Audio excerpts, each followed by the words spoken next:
वह पूर्ण रूप से आप पर है, लेकिन करना तो पड़ेगा, इस तरह या उस तरह। देखिए, बोझ समझ कर करेंगे तो जीवन भारी और कठोर लगेगा। धर्म समझ कर करेंगे, सेवा भाव से कर्म करेंगे तो ऐसा लगेगा कि आपके हाथों भला हो रहा है। यह ऐसी ही बात है कि आप जो सेब या अनार या संतरा खाते हैं, वह इसलिए खा पाते हैं क्योंकि दूर किसी माली ने अपना कर्म किया था। जैसे उसके कर्म का फल आप खा रहे हैं, वैसे ही आपके कर्म से किसी और को कोई सहायता मिल जाएगी। ये क्या होगा, कैसे होगा, ये जानना असंभव है, पर साधारण से साधारण मनुष्य भी अगर अपने मन में ये विश्वास बना ले कि उसके कर्म से किसी का भला हो रहा है, तब उस कर्म में धर्म और सेवा दोनों ही मिल जाते हैं। हम सब इस बात को किसी ना किसी रूप में मानते ही हैं और करते भी हैं। जैसे जब हम ऐसी नौकरी करें जो हमें उतनी पसंद नहीं होती, लेकिन उस नौकरी से हमारा घर चल रहा हो या हमारा परिवार खुश रह रहा हो, तो हम हमारा मोह छोड़ देते हैं। इसी कर्म में धर्म का भाव मिलता है। भगवान श्री कृष्ण हमें समझाते हैं कि हम समाज में रहते हैं तो उसके प्रति हमारे कुछ उत्तरदायित्व और कुछ कर्तव्य होते हैं। जैसे अच्छा नागरिक होना, अपने माता पिता का ख्याल रखना, अपने बच्चों की अच्छी परवरिश करना, ये कर्म भी है और हमारा धर्म भी है। इसलिए अगर मन इस विचार से डगमगा उठा है कि आप ये सब कैसे करेंगे, तो ऐसे नकारात्मक विचार छोड़ दीजिए। इसकी जगह पर यह विश्वास रखिए कि अगर इस कर्म का उत्तरदायित्व भगवान ने दिया है, तो उसको करने की सामर्थ्य और धैर्य भी भगवान ने आपको दिया ही है।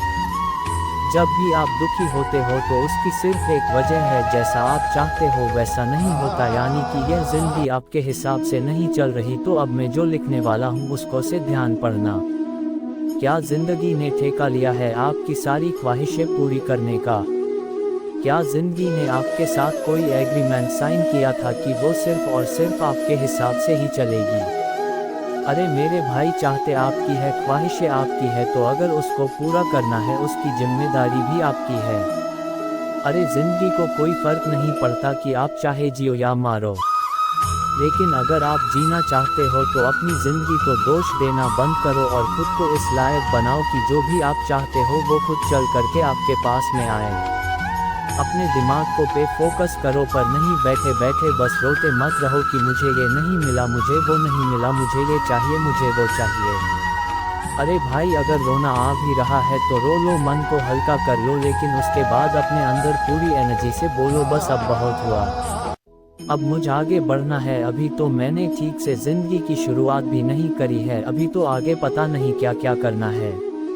आपके अंदर ताकत की कोई कमी नहीं है, बस उस ताकत को पूरी तरह से समेट करके इकट्ठा करना है और एक जगह पर फोकस करना है। और याद रहे, फोकस रास्ते पे करना है, मंजिल पर नहीं, क्योंकि अगर मंजिल के ख्यालों में ही खोए रहे तो रास्ते से भटक जाओगे, लेकिन अगर ध्यान रास्ते पर रहा तो आज नहीं तो कल मंजिल को जरूर पाओगे। रास्ते में एक नहीं हजारों मुश्किलें आएंगी, लेकिन चाहे कुछ भी हो जाए किसी भी हालत में रुकना नहीं है, बस चलते रहना है। अगर कभी थक जाओ तो कुछ देर आराम कर लेना, लेकिन किसी भी हालत में रुकना नहीं है, बस चलते रहना है। कभी गुजरा हुआ कल तो कभी आने वाला पल आपको रोकने की पूरी कोशिश करेगा, कभी रुलाएगा, कभी डराएगा, लेकिन आपको रुकना नहीं है, बस चलते रहना है, चलते रहना है, चलते रहना है, चलते रहना है, चलते रहना है, चलते रहना है, चलते रहना है।